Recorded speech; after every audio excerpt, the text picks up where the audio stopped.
C'est le couvre-jeu. Tadam! Bonsoir à tous, nous voilà en ce début de semaine pour une nouvelle vidéo et aujourd'hui je vais vous présenter Picomino. Alors Picomino, qu'est-ce que c'est? Picomino, c'est très simple, c'est un jeu qui se compose de dominos qui vont de 21 jusqu'à 36 avec des petits verres dessus, vous verrez l'utilité juste après. Et puis il se compose également de 8 dés. Les dés qui vont de 1 à 5 avec en prime la 6e face qui est notre verre. Je vais vous expliquer tout ça. Le premier joueur qui va jouer va lancer les dés. Hop, il lance tous les dés. Chaque face équivaut, vaut la valeur faciale, par exemple ici 1, 2, etc., etc. Et puis les picominos, les verres du moins, ici valent 5 points.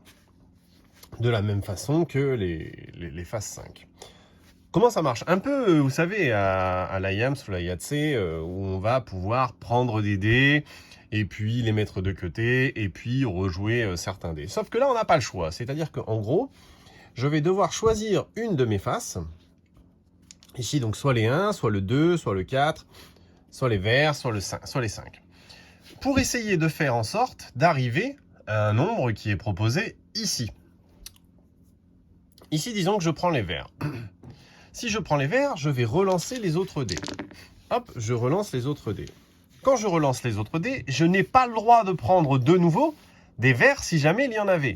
Donc je vais prendre ici, par exemple, c'est peut-être pas judicieux de prendre les deux. Faut pas oublier qu'il faut quand même que j'arrive à aller le plus haut possible, sachant qu'à la fin de la partie, ce qui vaudra des points, ce sera tout simplement le nombre de verts que l'on aura réussi à accumuler. Donc là, on va dire que je vais prendre le 3, je vais me laisser la possibilité peut-être de faire des 5. Je relance. Alors là, je suis pas terrible. Je vais prendre quand même le 5 cette fois-ci. Donc je suis à 15, 18. Je relance. Hop. Ici, je n'ai pas le droit de prendre le 3. Je peux prendre ça. 18, 19, 20. Hop. Je relance. Coup de bol. J'ai plutôt quelque chose de bien. Je vais peut-être pas tenter de relancer celui-ci parce qu'il me reste plus que le 1 en face possible à obtenir. Donc je ne vais pas le lancer. 15, 20, 28, je suis à 28, je prends le Picomino 28. Une fois que le Picomino 28 est pris, c'est à mon adversaire de jouer. Mon adversaire joue de la même façon, etc., etc. Sauf que ce que je ne vous ai pas précisé, c'est que même si on fait un énorme score, imaginez, j'ai ça, etc. Et puis, on va dire, voilà. Voilà, 4 x 5, 20. 20 plus 15, 35, je pourrais prendre le 35, a priori. Sauf qu'attention, pour pouvoir prétendre à un Picomino, il faut à tout prix qu'il y ait au minimum un vert. Donc ça, c'est une contrainte supplémentaire au niveau de la partie où vous allez devoir faire attention. Donc, il faut un vert. Il faut que la somme vous permette d'accéder à un Picomino, pardon. Et en plus, derrière, ça vous permettra de marquer de plus en plus de points.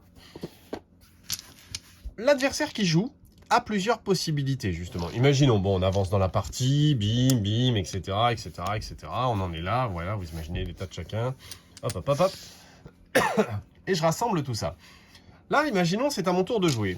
Je joue, j'ai plusieurs façons de jouer. Soit, je vais réussir à aller chercher un des Picominos, ça c'est génial. Soit, je vais être juste au-dessus. Par exemple, ici, imaginons, je fais 31. Et ben c'est pas grave, je vais chercher tout de suite en dessous, ça fonctionne aussi, je prends le 30. Ou alors, si je fais 27, je peux piquer le Picomino de mon adversaire. Donc ça, c'est cool aussi, parce que s'il a beaucoup de points, vous voyez, on peut revenir dans la partie en essayant d'aller lui en piquer. Ou alors, imaginons, pas de bol, je vais lancer mes dés, et puis quand je relance mes dés, je n'obtiens, par exemple ici, si j'avais mis ça de côté, je prends le risque, je relance celui-ci, j'obtiens un 4, alors que je l'avais déjà sauvegardé. Je perds, d'accord, puisque je n'ai pas le droit d'obtenir une autre fois la même valeur faciale.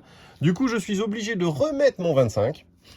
Et en plus, pour éviter qu'une partie soit illimitée, on retourne le plus gros Picomino, ce qui nous évitera d'être trop long. Et en plus, celui-ci ne sera plus gagnable. Une fois que tous les Picominos auront été gagnés, la partie est terminée. Et celui qui a le plus de verres gagne. Voilà pour ce petit Picomino. J'espère que ça vous a plu. Ce jeu est vraiment ultra addictif. Alors si vous aviez des amis dans vos adversaires avant de commencer la partie, sachez qu'après c'est terminé. Puisque l'objectif, ça va être d'aller aussi ennuyer les autres, aller leur piquer les Picomino. C'est un super jeu pour mettre des coups pourris, clairement dit. Ça se joue très jeune, hein, clairement, là, à partir du moment où les jeunes savent compter, additionner les valeurs faciales, ça se passe très bien. Donc voilà, je vous souhaite une bonne fin de journée et puis je vous dis à demain. C'est le couvre-jeu. Tadam!